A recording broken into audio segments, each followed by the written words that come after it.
Aleluia, santo é o teu nome, Senhor.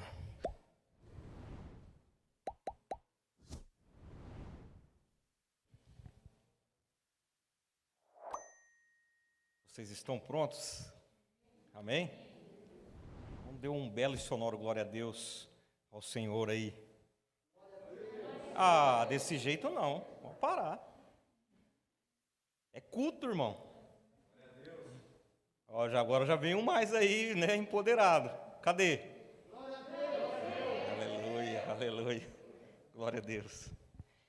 Irmãos, mais uma vez o Senhor nos concede o privilégio de poder ministrar a palavra.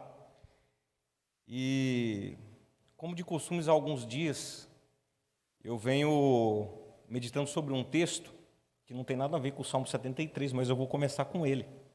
E a Eclesiastes 10:10, não precisa abrir não, que é um texto que tem chamado muito a minha atenção, principalmente para os dias atuais. Nós estamos cheios de indagações, né, e perguntas. Por mais que essas perguntas sejam apenas retóricas, elas não têm respostas, mas você aguarda e confia. Diz assim, Eclesiastes 10:10, se o machado está cego e a sua lâmina não foi afiada, é preciso golpear com mais força. Agir com sabedoria assegura o sucesso. Bom, só para a gente entender rapidamente esse texto, Deus tem colocado algo no meu coração, que eu vou fazer uma concordância com o texto, em especial com a narrativa de Asaf, e você já vai entender. Sem sabedoria e compreensão, não podemos enfrentar com proveito as preocupações mais mesquinhas da vida. Entendeu? Vamos colocar aqui, se você está com a sua ferramenta sem corte, ou ela está embotada, você terá que empregar muito mais energia para se cumprir aquilo que você quer fazer. Mas ele coloca, com sabedoria, você obtém sucesso. Eu posso imaginar aqui dois tipos de pessoas. Aquele que está despreparado com sua ferramenta cega, e o cauteloso, o sábio, que se preparou para que o seu trabalho tornasse mais fácil. Mas ainda assim surge uma pergunta, não precisa responder, tá? E quando fazemos aquilo que é certo, quando nós somos prudentemente balizados, estamos fazendo tudo aquilo que é correto, andando segundo a palavra em nossas vidas, e ainda assim não alcançamos aquilo que é tão esperado. 10 segundos de reflexões, eu deixo aí. Pois bem, a temática de hoje é por que passamos por crises. Alguém já passou por crise aí? Eu saí de uma esses dias atrás, agora aí, já estou quase entrando em outra aí já. Mas Deus é bom, isso é o mais importante. Salmo 73, Salmo de Asaf, o homem que é conhecido em Israel como Deus, aquele a quem Deus se apoderou. Olha só quem era esse homem. Diz assim, versículo 1, certamente Deus é bom para Israel, para os puros de coração. Vamos ler todos juntos? Mesmo que na sua versão você, 3, 4. Certamente Deus é bom para Israel, para os puros de coração. Só para você entender que o versículo 1 é o final do Salmo. Vamos à leitura. Quanto a mim, os meus pés quase tropeçaram, quase. Por pouco não escorreguei, pois tive inveja dos arrogantes quando vi a prosperidade desses ímpios. Eles não passam por sofrimento e têm seu corpo saudável, e são fortes. Estão livres dos fardos de todos, não são atingidos por doenças como outros homens. Por isso o orgulho lhes serve de colar e se vestem de violência. Do seu íntimo brota a maldade, da sua mente transborda maquinações. Eles zombam e falam mal com más intenções. Em sua arrogância ameaçam com opressão. Com a boca arrogam-se os céus e com a língua se apossam da terra. Por isso o seu povo se volta para eles e bebem suas palavras até saciar-se. Eles dizem, como saberá Deus? Terá conhecimento o Altíssimo? Assim são os ímpios, sempre despreocupados, aumentam suas riquezas. É até poético isso aqui, né? Aumentam suas riquezas. Certamente Foi-me inútil manter puro o coração e lavar as mãos. Olha a palavra que esse homem está falando aqui, ó. Certamente foi-me inútil. Foi-me inútil ser crente ou permanecer aqui na congregação dos justos e lavar a minha mão na inocência. Essa é a narrativa de Asaf, o homem no qual Deus se apoderou dele. Pois o dia inteiro sou afligido e todas as manhãs sou castigado. Se eu tivesse dito, falarei com eles, teria traído os teus filhos. Quando tentei entender tudo isso, em algumas versões fiquei sobremodo perturbado. Aqui está assim, achei isso muito difícil para me entender. Até que entrei no santuário de Deus e então compreendi o destino dos ímpios. Certamente os põe em terreno escorregadio e os fazes cair na ruína. Como são destruídos de repente, completamente tomados de pavor. São como um sonho que se vai e quando a gente acorda, quando te levantares, Senhor, Tu farás desaparecer. Quando o meu coração estava amargurado e o íntimo eu senti inveja, agi como insensato e ignorante. Minha atitude para contigo era de um animal irracional.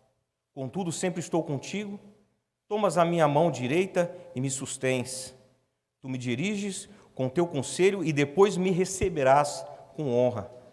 A quem tenho nos céus, senão a ti? E na terra, nada mais desejo além de estar junto a ti. O meu corpo e o meu coração poderão fraquejar, mas Deus é a força do meu coração e a minha herança para sempre. Os que te abandonam, sem dúvida, perecerão. Tu destróis todos os infiéis, mas para mim, bom é estar perto de Deus. Fiz do soberano Senhor o meu refúgio, proclamarei todos os teus feitos. Amém? Abaixa sua fronte rapidinho, vou fazer uma pequena oração. Senhor Jesus, eu sem Ti nada posso fazer, ó Deus, mas pelas Suas infinitas misericórdias, Sua graça, que o Teu Espírito fale por mim nesta noite e fale a necessidade da Tua igreja, dos Teus filhos, daqueles que estão aqui presentes e aqueles que estão em suas casas, ó Deus. Que o Senhor possa nos ensinar de tal maneira, Senhor, que possamos reverberar e sinalizar o reino de tal maneira, Pai, que outros possam chegar a Ti, ó Deus. É o que eu oro e Te agradeço no nome de Jesus. Amém. Amém. Olha, este salmo é um salmo muito conhecido e ele tem um valor especial para muitas pessoas, por seu conteúdo, que expõe de maneira sem reservas e até ofensivas o coração verdadeiro e sincero de um homem em crise. Sabe por que eu estou falando isso? Porque muitas vezes nós não temos coragem de falar essas palavras aqui. Até mesmo em oração, nós não temos coragem. Crises que todos os crentes estão sujeitos e em busca de resposta para cada uma delas. Mas aqui neste texto, o salmista ele não está celebrando uma grande vitória. Tampouco alegre, transbordando de convicções de fé. Mas sim está vivendo intensamente seus conflitos, que só de refletir sobre eles, logo fica perturbado. Seria impossível fazer a leitura deste salmo. Eu, particularmente, se identifico muito. Ou em qualquer outro espaço de tempo da nossa vida, a gente não se identificar com essas situações que aqui aparecem.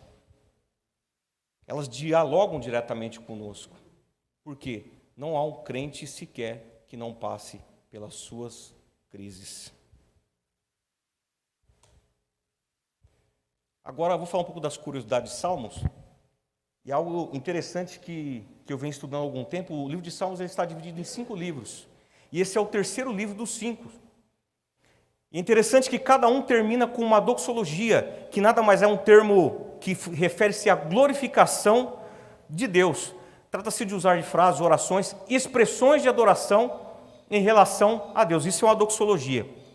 Mas o Salmo 73, que é conhecido como um dos cânticos de Sião, ele também é conhecido como imprecatório. O que significa? Assim como a gente tem os cânticos dos degraus, e ali nos cânticos dos degraus tem o cântico Halel, que acredita-se que foi aquele hino que Jesus cantou com os discípulos antes de subir para o Getsêmani. Os imprecatórios, eles nada mais são que os clamores dos oprimidos em Israel implorando por justiça. E significa também denúncia sobre o inimigo. É o que Asaf está falando aqui. Só que eu quero abrir aqui um parêntese e dizer que eles estão debaixo do rito mosaico. Eles estão debaixo da Torá. E era muito comum esse tipo de linguajar. Olha Deus, olha para mim, o inimigo prospera em meu caminho e para mim só sofrimento. Para ele o bônus, para mim o ônus. Para ele a bênção, para mim muitas vezes até a maldição. E era muito comum eles analisarem dessa forma. Mas veja bem, Asaf era um judeu, da tribo de Levi, músico por vocação e deleite. Isso significa que ele não era apenas um músico, simplesmente um tangedor. Ele se alegrava em fazer aquilo muito bem. Seus instrumentos preferidos eram a harpa, o alaúde e o símbolo. São instrumentos muito antigos, né? É difícil até da gente encontrar esses instrumentos.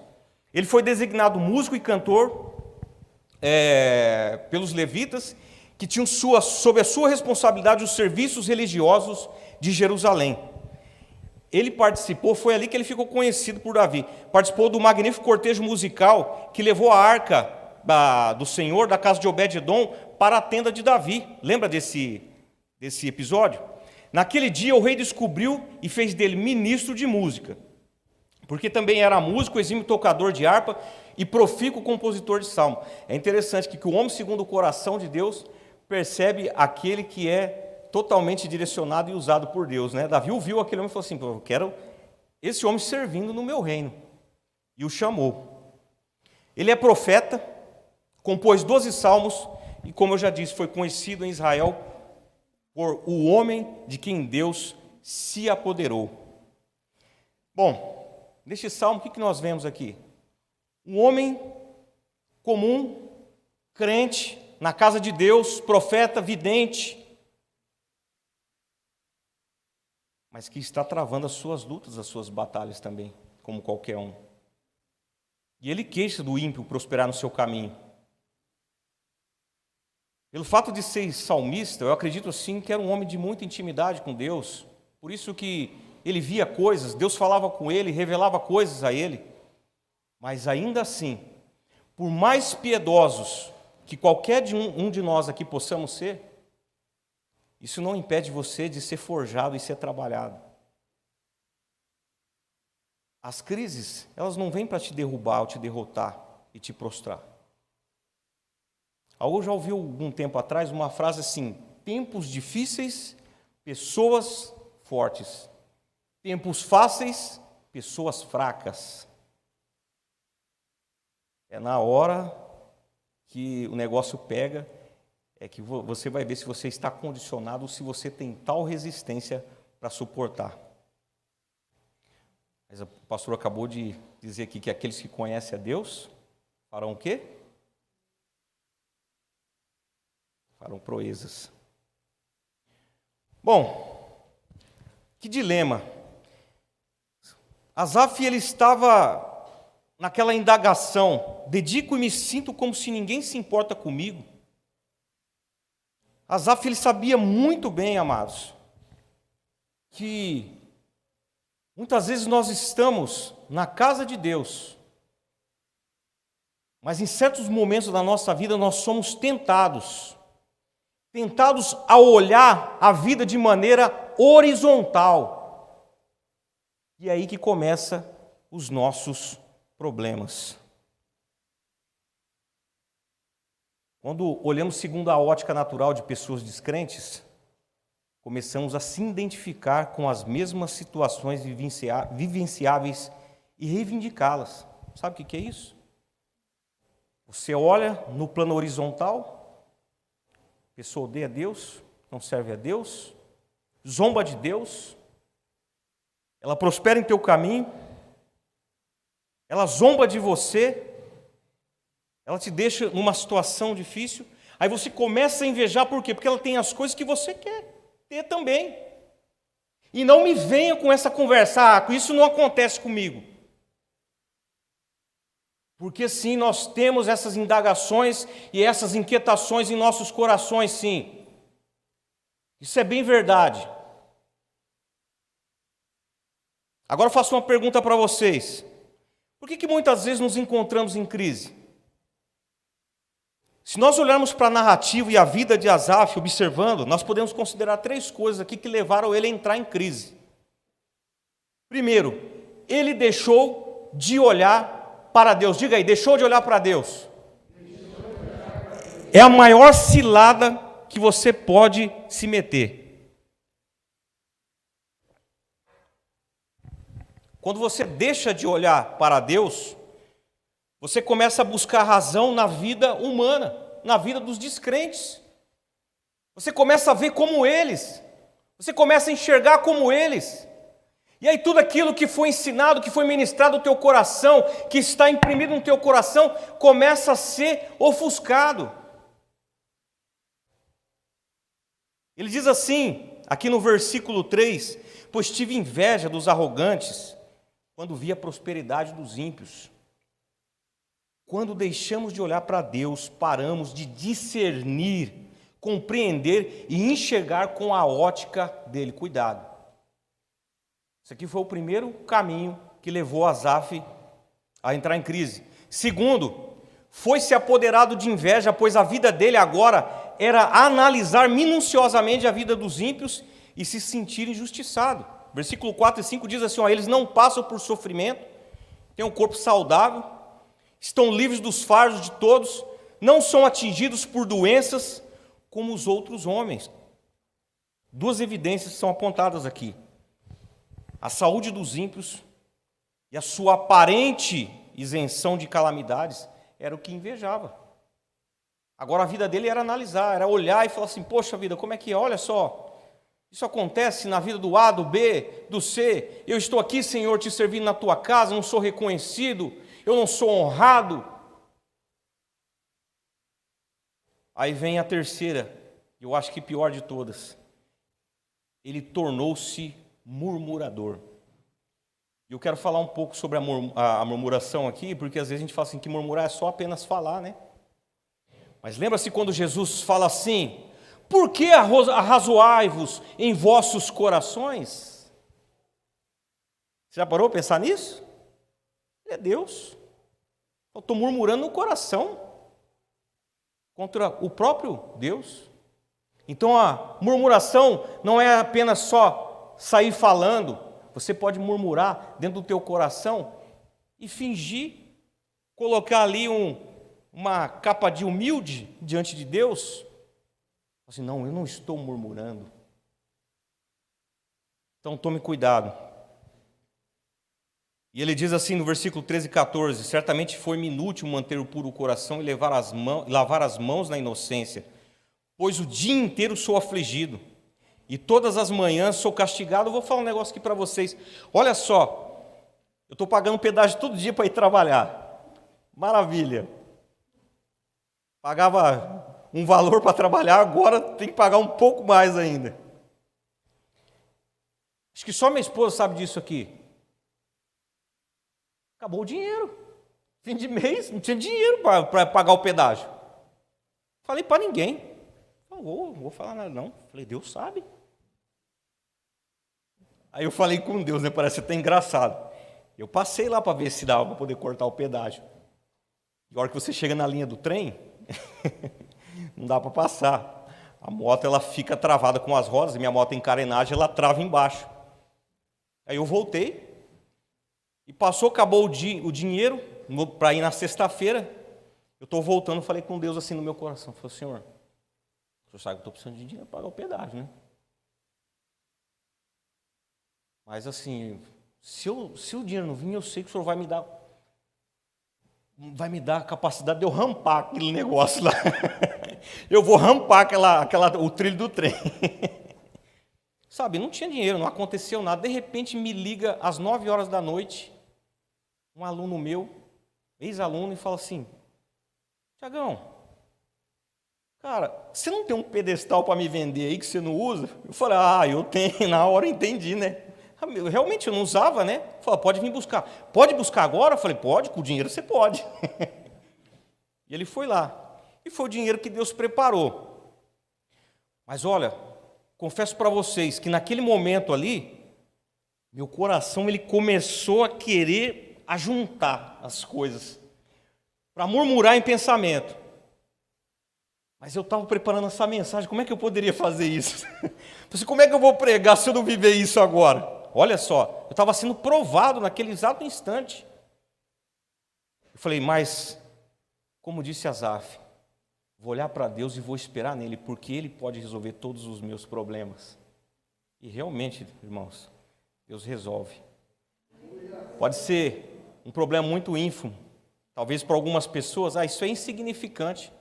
Mas tenta passar no pedágio sem pagar lá para você ver. O cara vai atrás de você.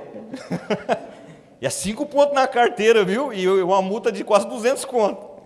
Não dá.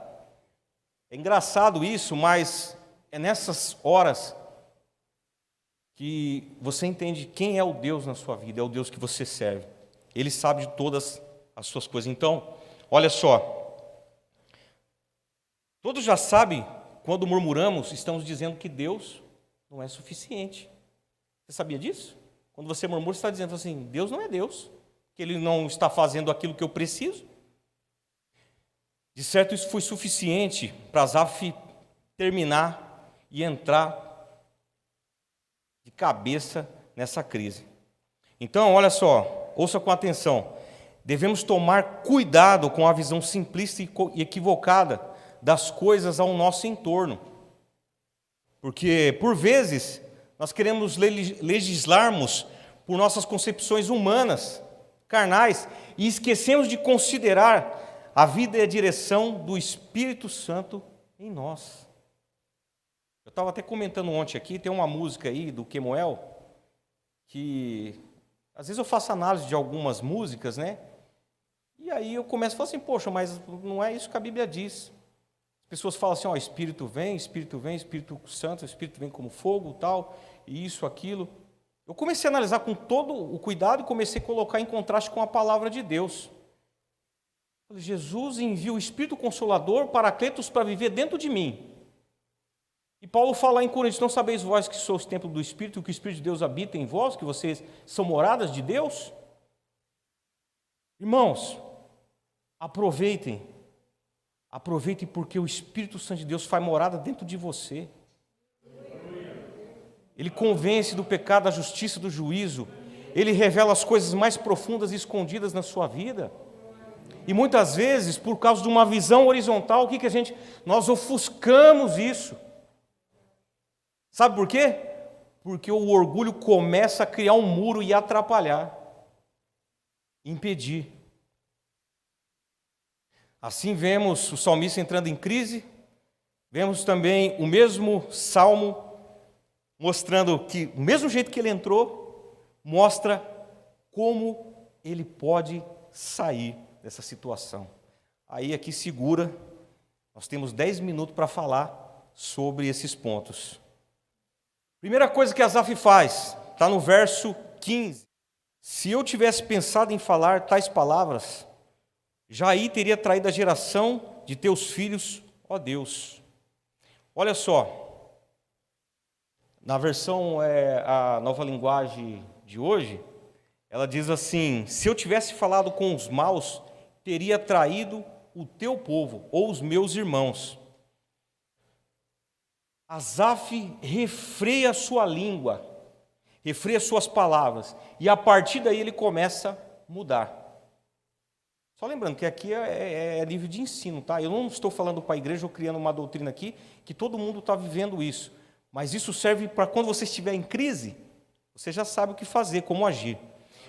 Cuidado com as palavras ofensivas e descabidas. Elas não ajudarão em nada. O seu intento é mau, como diz lá Jeremias, né? Porque o coração, ele é enganoso e perverso. Mas se trata de um coração qualquer? Não, nós sabemos disso. Nem tudo que passa em nosso coração deve ser falado. Cuidado, irmãos. Existem situações que não estamos em condição de falar. Quieta-te.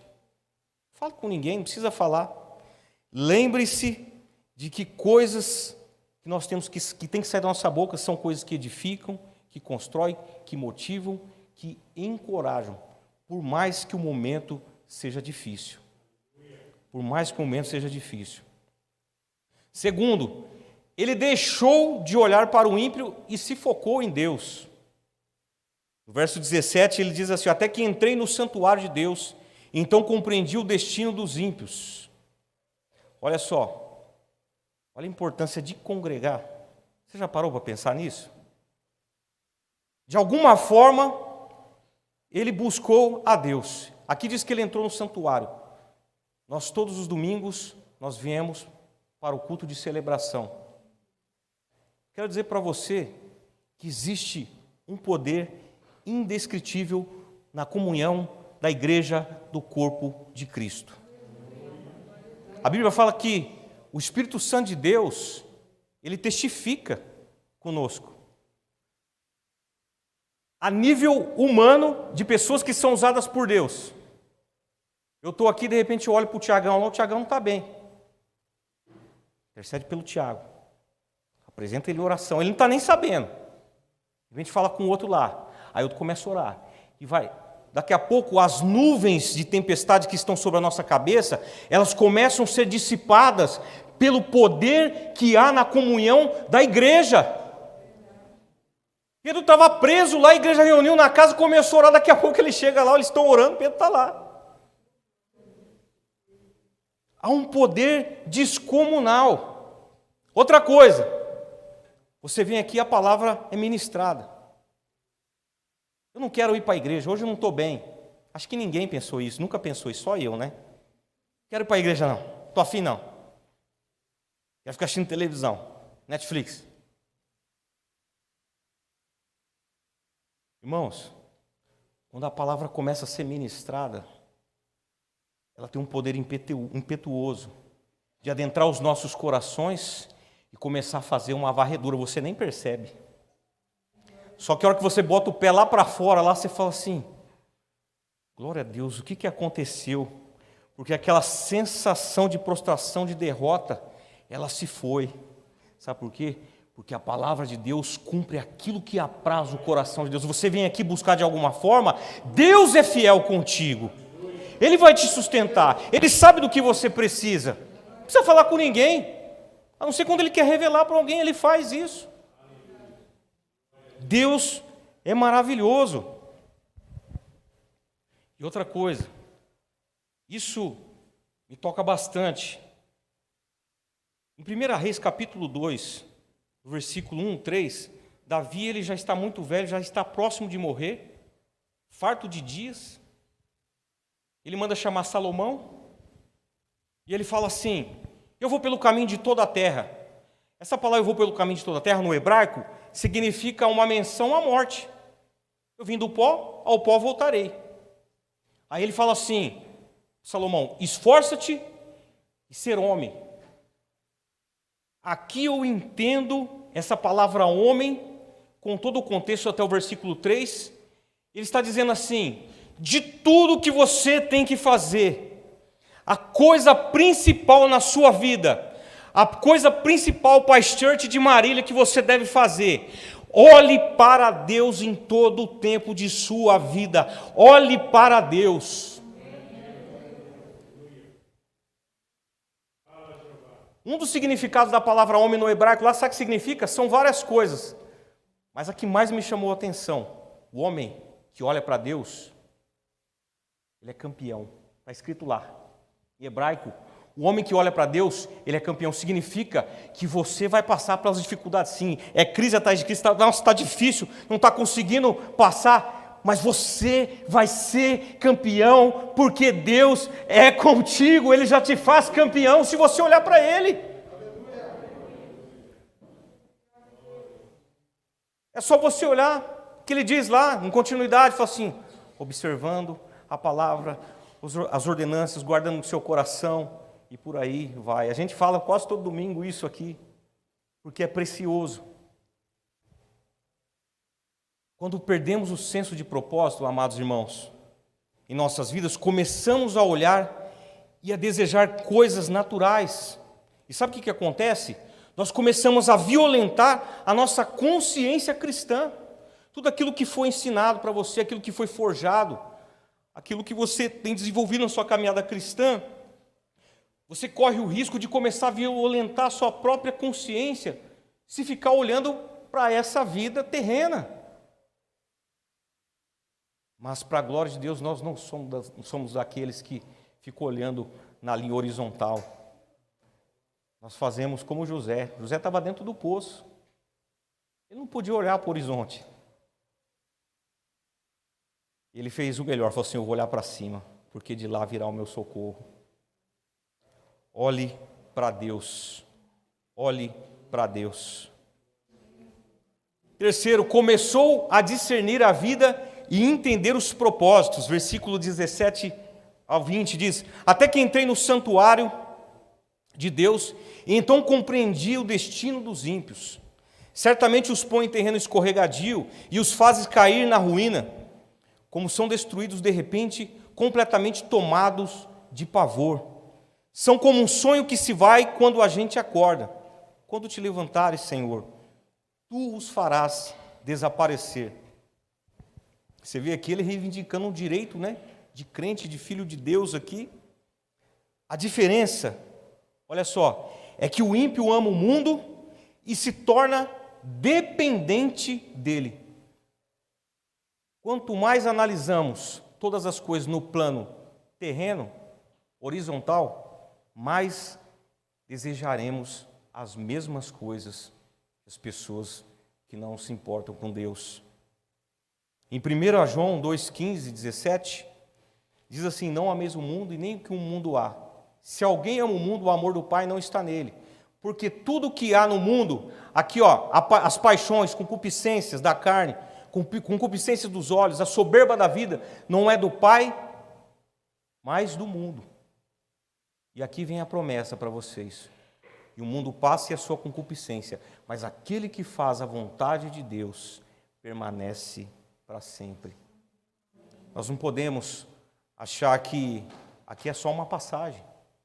Nós temos muito mais para receber de Deus, em especial uma eternidade com Cristo. Se hoje tivesse 2 vagas aqui para ir para a eternidade, uma era a minha, de quem que era a outra aí? Não, tem gente que ficou um monte.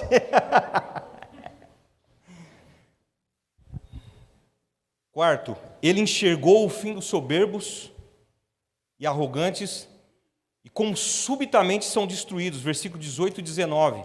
Certamente os pões em terreno escorregadio e os fazes cair na ruína. Como são destruídos de repente, completamente são tomados de pavor.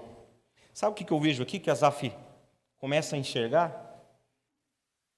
É que muitos descrentes talvez vão viver as suas vidas todas e vão desfrutar de bênção até o fim da vida. E não vão acontecer nada com eles. Eles vão ter saúde, vão ter dinheiro, vão viajar, vai passar na sua frente, vai ter tudo. Não vão ser acometidos de enfermidade. Mas aqui é que vem o grande perigo. É como se Deus desse uma corda para eles. Deus falou assim: vai, acontece. E eles causam, obtêm os lugares de destaque, se sentem fortes, soberbos, inchados, xícaras cheias, são autossuficientes. Só que chega aquele dia que Deus puxa a corda e fala assim: agora presta conta. Lembra do rico e Lázaro? Lázaro foi levado pelos anjos ao seio de Abraão e foi consolado. O que aconteceu com o rico? Aqui, quero abrir um precedente também. Não estou criando uma doutrina para dizer que rico não pode ser piedoso. A gente tem uma prova que o homem mais piedoso que já passou pela terra, tirando Jesus, um deles era Jó. Ele era o homem mais rico do Oriente. Então, isso aqui não é uma regra, tá? Mas no caso do rico, ele teve todos os seus bens, a sua herança, a sua recompensa nessa vida. E a Bíblia fala direto que ele foi para o inferno. É sério isso, né? Muito sério. O Quinto, reconheceu o seu estado deplorável e necessidade de mudanças. Quando o meu coração estava amargurado e no íntimo senti inveja, agi como insensato e ignorante.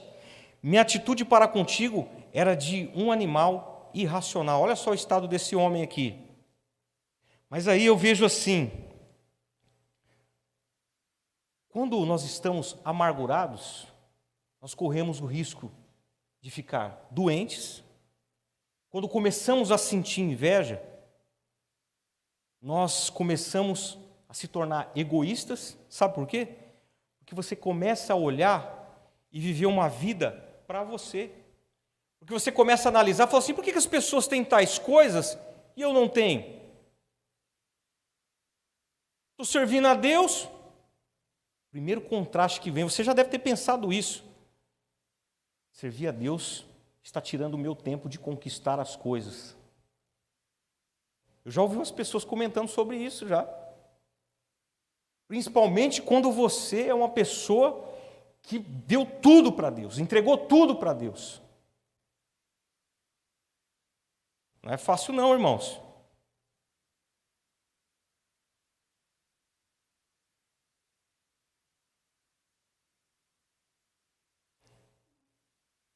Mas de repente, Asaf, ele percebe algo completamente que aquilo dá um estralo e muda totalmente o seu cerne. Ele entendeu que estar continuamente na presença de Deus levaria ele a palmilhar seus caminhos, sendo guiado pela destra do Senhor. No verso 23 e 24 diz, contudo, sempre estou contigo, tomas a minha mão direita e me sustens. Tu me diriges com o teu conselho e depois me receberás com honras. Uma grande verdade, amados irmãos, é que desejamos as mesmas coisas que os ímpios, mas a diferença é a abordagem de Deus para conosco. Os lugares escorregadios, você acha que é só para o ímpio lá? Podemos estar sujeitos tanto um como o outro, mas fiel a Deus, o fiel a Deus é tomado pelas mãos poderosas de Deus para não escorregar. Ele diz, contudo estou sempre contigo, tomas a minha mão direita e me sustens. Olha só que interessante esse versículo. Não é você, e como diz o cântico, segura na mão de Deus e vai. Não é isso. Se você tentar segurar algo com pouca resistência e força, você segura até certo ponto. Só que aí você entra num estado de baixo condicionamento e a sua mão começa a se soltar. Então você não consegue sustentar. Mas aqui ele está dizendo que é Deus agora. Olha, as pessoas estão em lugar escorregadio, ele vai lá e pega na sua mão e não permite que você escorregue. Quer mais ainda? Isaías ele fala assim, 43:13, que não há ninguém que possa fazer escapar das minhas mãos. Uma vez que Deus segura você, te toma pela tua mão, você está livre dos perigos. Uma vez que Deus te toma pela mão, Ele não permite a sua queda definitivamente. Uma vez que Deus te toma pelas mãos, Ele está contigo, Ele está ao seu redor, Ele está te livrando, Ele está te abençoando, Ele está contigo. Você já viu um pai quando vai atravessar a rua com o filho é pequeno, ele pega, segura firme assim, quase arrasta o moleque e sai do outro lado, mas ele não solta, porque há perigos. Agora você imagina o teu Pai Celestial, o teu Deus.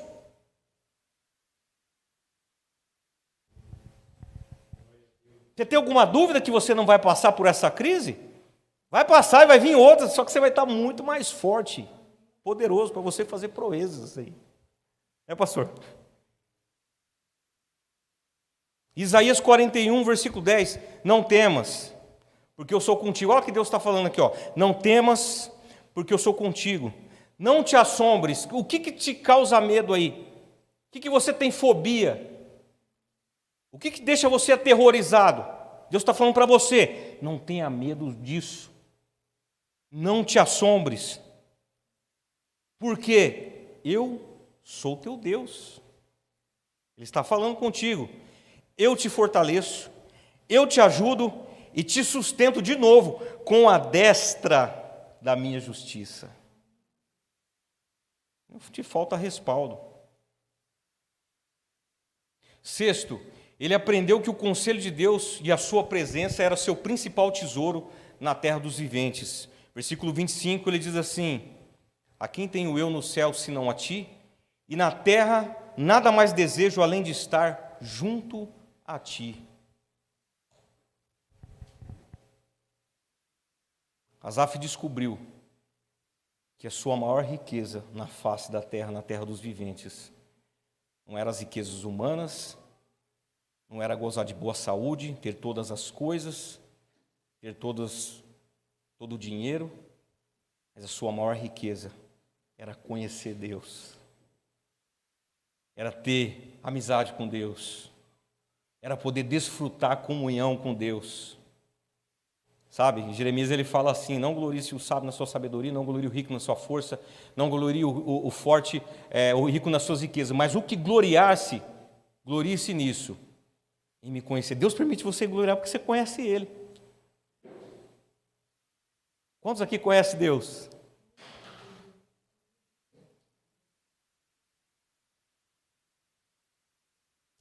Glória a Deus.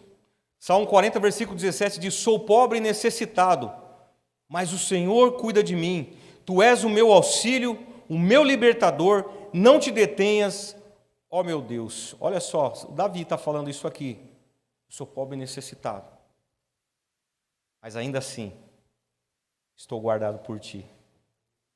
Tu és o meu Deus, o Senhor é o meu auxílio, e eu, quando estou em cadeias, em dificuldade, seja qual for ela, na mente, no corpo físico, sua espiritualidade, Ele é teu libertador, para te livrar de todos esses problemas. E ele diz aqui: não te detenhas, ó meu Deus, Ele não se afasta de você. E o mesmo salmista diz no Salmo 121, o Davi diz assim que Ele é a tua sombra, a tua direita. Se você levantar e observar a tua sombra, dependendo da incidência do sol no dia, você olha para a tua sombra, você vê ela. Você já tentou mandar sua sombra embora? Assim como a tua sombra, Deus está junto a ti, ou guardando, ou livrando de todas as coisas. E para fechar, o último, viu que Deus verdadeiramente é bom, que é o versículo 1. Diz assim: certamente Deus é bom para Israel, para os puros de coração. Salmo 34, versículo 8 diz: provai e vede que o Senhor é bom.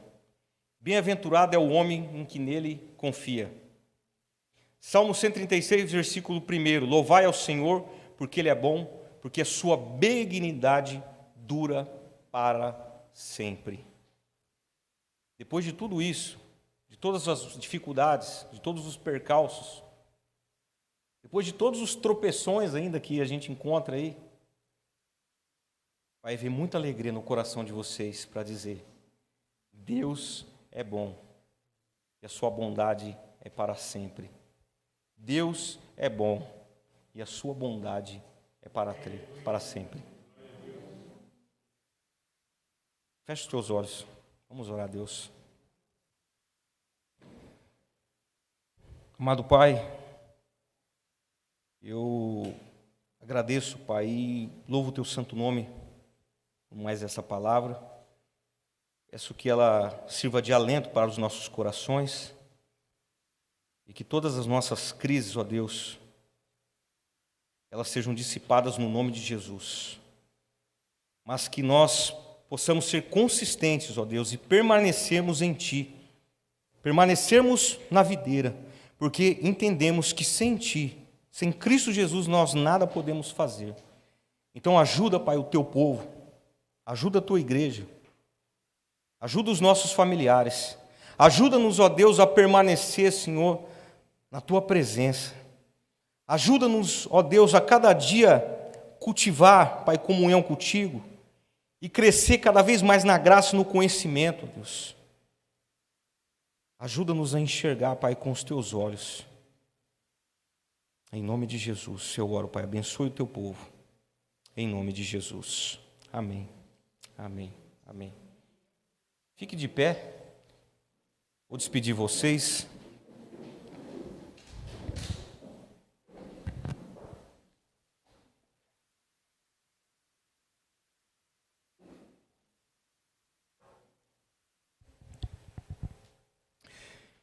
Que a graça de Deus, o incomensurável amor de Cristo Jesus e o doce consolo do Espírito Santo seja com a tua amada igreja na terra, no nome de Jesus. Amém, amém, amém.